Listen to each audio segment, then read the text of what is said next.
When it comes to psychological thrillers, especially when it comes to anything of the supernatural, there are three key themes to remember: the supernatural theme, the religious theme, and the mental illness theme. When someone is in an abusive relationship and that person is trying to leave with nothing, one thing that comes back into the forefront is the religious view, where the Bible does explain you are not allowed to divorce except for the grounds of adultery. There are a lot of relationships even today where people are still in a relationship because of children, in a relationship because of marriage, in a relationship because of religion, a family, etc. Some relationships should not be. And with the purpose of this review, I'll keep it clean because its subject matter is extremely heavy today. This book is not for children. Otherwise, for the purpose of the review, I'll keep it mild. Let's get into it.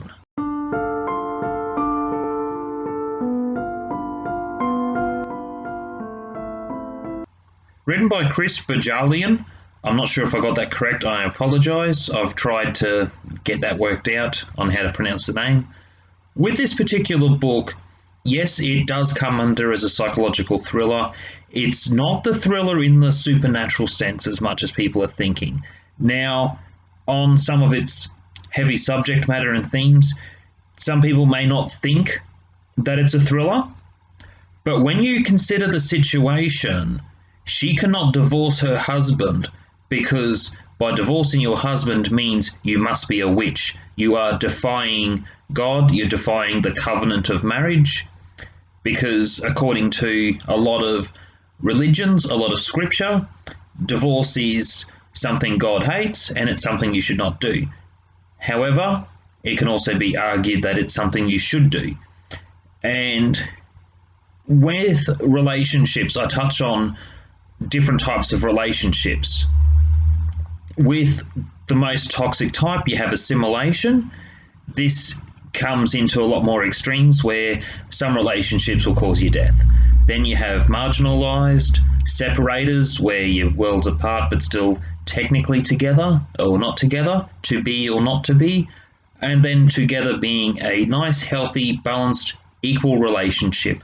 Despiting what each other earn, despiting certain challenges, it's overcoming different challenges together while still being yourself, and in the middle is the relationship.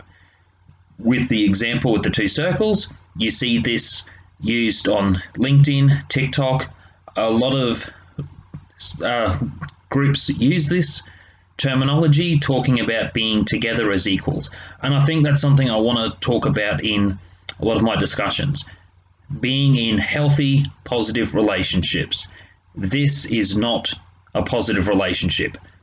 On the subject of it being a thriller, yes, it is a thriller if you put yourself in the character's shoes. The main character, her name is Mary, which is also a very religious name, talking about serving God, serving your husband, child. It's a very religious name in its respects. Now, on the subject matter, Mary is in a situation where she wants to leave her husband.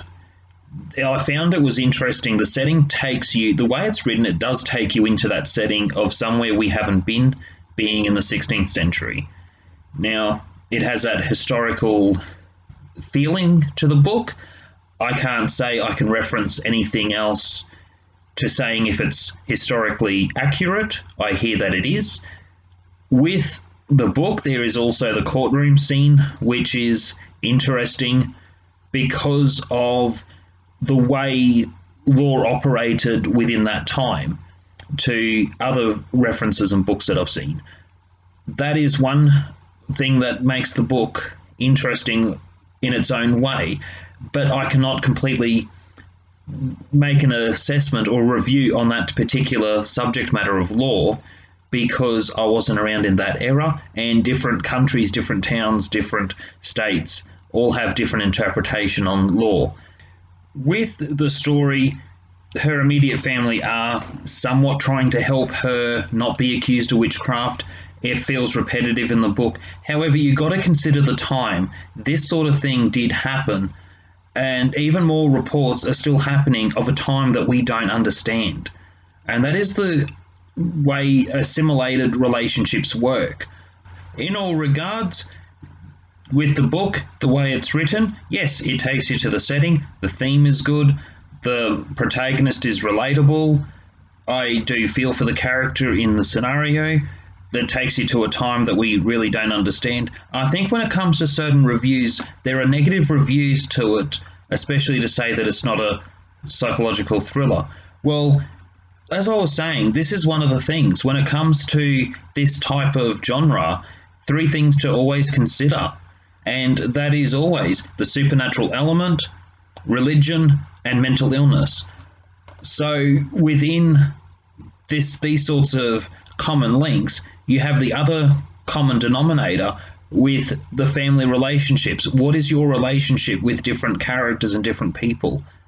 Within that time, it was quite hard. Even today, there are still a lot of religions where they have people who come into the religion, and the person who's there for day one is male and has to lead on the prayer for the group of females as if they were helpless. So I think some of the old tradition through certain religions, I'm not naming, I'm not trying to shame, but some traditions still lead on, which I don't agree with, and some people do agree with. On the whole subject, the only means of divorce is adultery. Some relationships really need to come to an end in other ways. And I think that's one of the problems with that time is the Bible is also very precise. And I want to say this, it is precise on domestic violence and other circumstances where people should be divorced, because I think some things are taken so literally, and within that time period things were very literal. And also when we talk about fear, the unknown, people were quite afraid of the unknown in that time. Whether things were real with supernatural elements or not, I do not know. It gets to being a touchy subject when we talk about her being accused as a witch, but you look at modern relationships and law, how many men get accused of in a domestic violence setting? How many people go to prison who shouldn't go to prison? There are a lot of cases where some people want the relationship to end. And that's one thing I want to make clear. Some people want the relationship to end, and they feel like they're not allowed to, they're not able to. And that is a lot of the narcissistic abuse, where a vindictive narcissism, when he can't control her anymore, he changes how multiple third parties see her, which, looking at those times, it comes to death. On the other part with this book, I quite enjoyed getting into the setting. There were certain times, I'm not saying I enjoy it as much as it makes me happy as some books, but it was something as a different type of read. I would definitely say give this one a go if you're interested in anything in that particular genre. Otherwise, that's it for today. Hit like, subscribe, comment, and stay away from toxic, nasty people in your relationships. And that is something I can't stress enough. You should be able to leave a relationship without going through any sort of court system. That's it for today. I'll see you all next time. Take care.